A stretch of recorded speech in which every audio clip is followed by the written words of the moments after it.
E aí, pessoal, tudo beleza? Bom, hoje a gente vai falar uma questão muito interessante que tem caído recorrentemente nos vestibulares e que muitos estudantes continuam ainda errando, porque exatamente não prestam atenção na estequiometria da questão e nem no enunciado, que exatamente o exercício está pedindo. Então vamos lá, temos exemplo típico de uma questão que caiu no vestibular da Faculdade Albert Einstein, falando sobre ácido málico. Bom, então o que fala-se a questão aí? Ela fala o seguinte, que tem um ácido málico, que é um ácido dicarboxílico, veja só. Então ele está falando que esse ácido eu vou conseguir identificar já rapidamente, olhando a fórmula, que a gente tem grupos, que são grupamentos ácidos na fórmula. O que esse grupamento ácido faz? Esse grupamento ácido, ele tem uma capacidade de ionizar esse H+. Se ele ioniza esse H+, então esse material, né, esse composto, ele vai atuar como ácido. Como ele tem dois grupamentos, então ele é um ácido dicarboxílico. Isso tem a ver com uma estequiometria que a gente vai usar já na questão do item B. Mas vamos ver lá. Ácido málico são presentes em frutas como maçã e pera. Beleza. Justifique porque o ácido málico é praticamente insolúvel em N-hexano. Você sabe o que é o N-hexano? O N-hexano, esse N aqui, significa normal. Quer dizer que é uma cadeia linear de hexano. Beleza. Então por que ele é pouco solúvel em hexano? Exatamente é o dado, que é um dado que não é o exercício inventou, mas sim, de fato, é verdadeiro. Então vamos identificar lá. Identifique outra função orgânica também presente na molécula, que dá para ajudar para justificar isso aí. Bom, vamos lá. A gente tem nessa molécula, então, o ácido carboxílico, beleza, ácido carboxílico. Esses ácidos carboxílicos, eles são extremamente polares. O que significa polar? Se a gente olhar aquela fila de eletronegatividade, a gente tem lá o flúor, depois o oxigênio, depois o nitrogênio, cloro, bromo, iodo. Ó, fui ontem no clube, briguei e saí correndo pro hospital. Bom, o flúor é mais eletronegativo que o oxigênio, que por sua vez é mais eletronegativo que o nitrogênio, que é mais eletronegativo que esse conjunto que são próximos e depois maior do que esses outros conjuntos também que são próximos. Quando eu tenho o oxigênio é muito eletronegativo, então ele puxa os elétrons para ele aqui. Então, consequentemente, esse carbono está positivo. Então, esse oxigênio está negativo, esse hidrogênio positivo. Então, quando isso acontece, a gente chama essa estrutura de polar, então forma polos. A mesma coisa acontece aqui no OH. Então, ele vai formar polos. Ah, tá, já ouvi falar dessa questão aí de ser polar. Beleza. Então, o fato de formar polos nessas regiões aqui, isso aqui é um indício que essa minha molécula é o quê? Molécula polar. E a molécula polar tende a dissolver muito bem substâncias outras polares, não substâncias apolares. Então, quando a gente olha o hexano, eu fiz a estrutura do hexano aqui para a gente entender, o N é o normal. Eu fiz aqui colocando carbono e hidrogênio, aqui uma forma mais simplificada. Ele não tem diferença de eletronegatividade, porque carbono e hidrogênio, a diferença é muito pequena. Então a gente pode dizer que o N-hexano é apolar.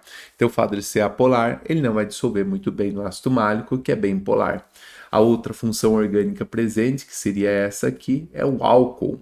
Então a gente tem no ácido málico um grupamento álcool e dois grupamentos ácidos carboxílicos que deixam a molécula bem polar, por isso que ele é praticamente insolúvel no hexano. Então, o item A, ó, batata, hein? Muito simples. Agora, item B tem a estequiometria, que de fato é a parte que deixa a questão com um nível mais elevado, e aí muita gente erra, muita gente não consegue. Vamos lá.